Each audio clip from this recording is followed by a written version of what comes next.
محمدا رسول الله ويقيني.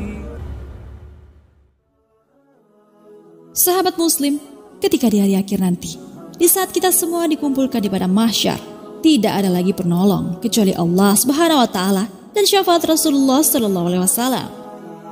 Kita semua tak akan pernah tahu bagaimana keadaan kita nantinya. Dikatakan pula bahwa di padang mahsyar, jarak antara kita dengan matahari hanyalah 1 mil. Benar-benar tidak bisa dibayangkan. Matahari yang sekarang berjarak ratusan juta kilometer saja, kita sudah merasakan panas yang luar biasa. Lalu bagaimana jikalau sampai hanya 1 jengkal? Namun sebagai seorang muslim, kita jangan menyerah terhadap perkara demikian. Karena nantinya akan ada 7 golongan yang beruntung. Mereka adalah orang-orang yang telah disebutkan di dalam hadis Rasulullah SAW. Siapakah mereka? Apakah kita termasuk salah satunya? Insya Allah. Mari simak ulasannya.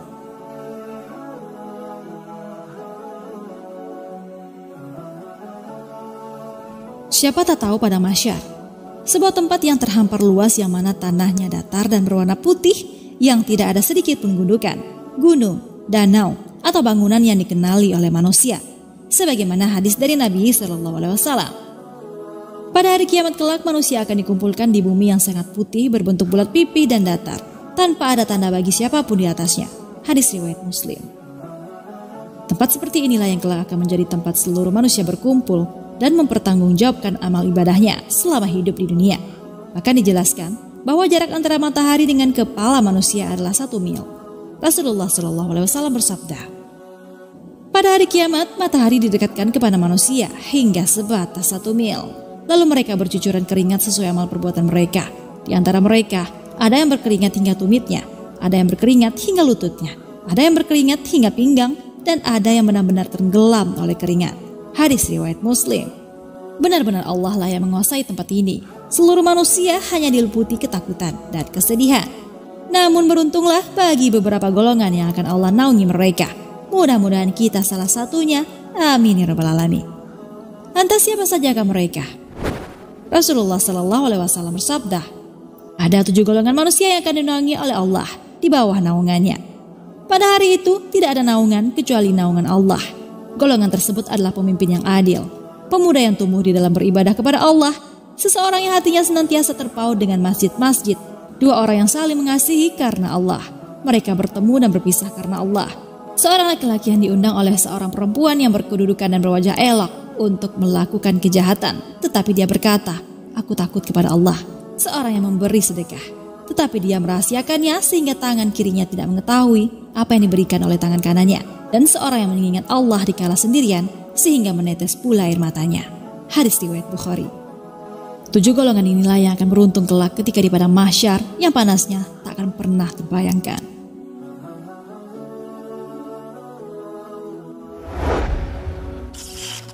Golongan pertama, yakni pemimpin yang adil.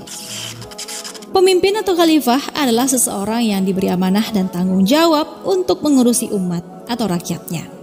Menjadi seorang pemimpin bukanlah hal yang mudah, karena kita harus memperhatikan dengan benar syariat Islam agar dapat menjadi pemimpin yang baik, bukan pemimpin yang zalim. Hal yang selalu dituntut dari seorang pemimpin adalah keadilan.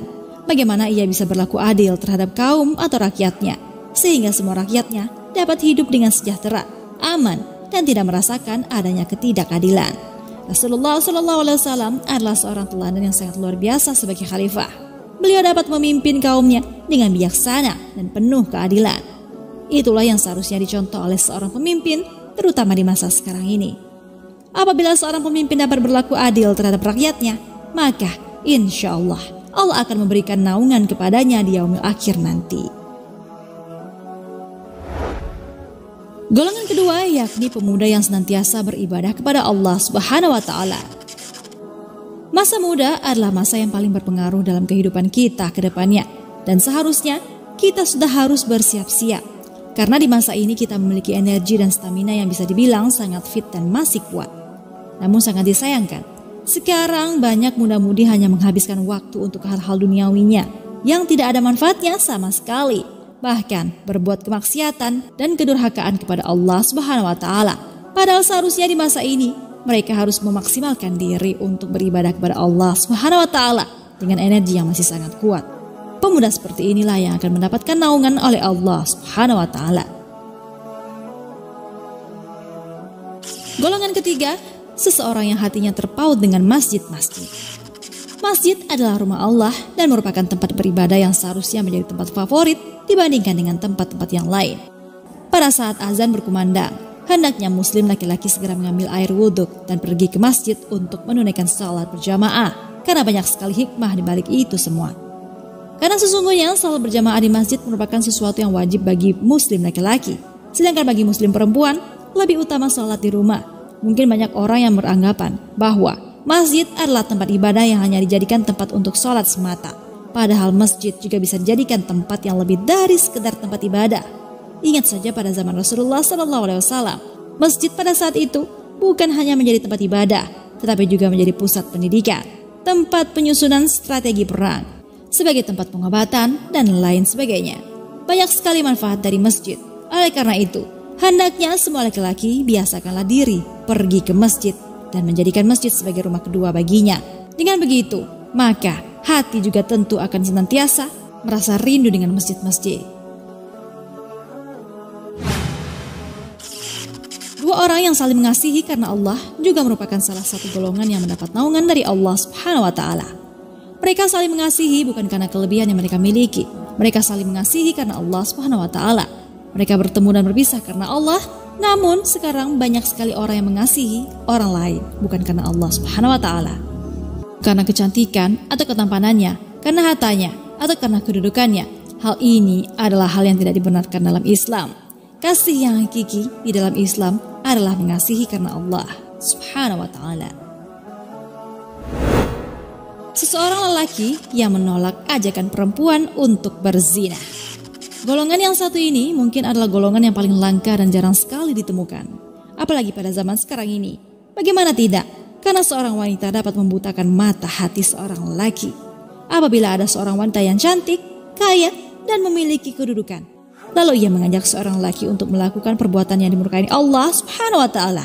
Tetapi sang lelaki malah menolak. Dan ia mengatakan, aku takut kepada Allah Subhanahu wa Ta'ala. Maka lelaki ini adalah salah seorang yang akan diberikan naungan oleh Allah Subhanahu wa Ta'ala di padang mahsyar. Kisah ini dapat kita pelajari dari kisah Nabi Yusuf alaihissalam. Golongan berikutnya, seseorang yang bersedekah secara sembunyi-sembunyi. Sedekah adalah amal yang sangat besar pahala dan manfaatnya. Allah Subhanahu wa Ta'ala menjanjikan kepada siapa saja apabila ia bersedekah 1 kali, maka Allah akan membalasnya 10 kali dari apa yang telah ia sedekahkan. Maka dari itu, orang yang bersedekah tidak akan jatuh miskin. Harta bukannya berkurang, namun justru terus bertambah. Namun, sedekah yang baik adalah diawali dengan niat yang baik pula, yaitu dengan mengharap ridho Allah. Jangan sampai kita bersedekah hanya untuk dilihat oleh orang lain dan memperlihatkan apa yang kita sedekahkan, karena hal itu sudah menyalahi syariat dan sedekahnya tidak akan diterima oleh Allah Subhanahu wa Ta'ala. Sedekah yang paling baik adalah sedekah dengan sembunyi-sembunyi, sampai-sampai disyaratkan hingga tangan kiri tidak mengetahui apa yang disedekahkan oleh tangan kanan. Golongan terakhir yakni seseorang yang berzikir kepada Allah hingga menangis. Golongan terakhir ini yang akan mendapat naungan Allah Subhanahu wa Ta'ala adalah orang yang senantiasa berzikir, menyebut namanya dikala sendiri hingga meneteskan air matanya. Ia menyadari betul akan kebesaran Allah Subhanahu wa Ta'ala dan mengingat dosa-dosa yang telah dilakukannya. Ia berzikir dengan ikhlas dan penuh harap kepada Allah Subhanahu wa Ta'ala. Oleh karena itu, hendaknya kita selalu berzikir mengingat Allah Subhanahu wa Ta'ala dan menyesali dosa-dosa yang telah kita lakukan kepada Allah Subhanahu wa Ta'ala. Wallahu a'lam bishawab. Sahabat muslim, demikianlah beberapa orang yang beruntung di akhiratnya, sebab amal yang ia kerjakan di dunianya. Mudah-mudahan kita termasuk di salah satu golongan tersebut. Untuk itu, istiqomahlah di salah satu amalan atau kejarlah seluruh amalan dari 7 golongan yang akan Allah naungi. Jangan lupa berbagi informasi dengan cara share video ini, karena pada siapa yang menunjuki kepada kebaikan, maka dia mendapatkan pahala seperti pahala orang yang mengerjakannya.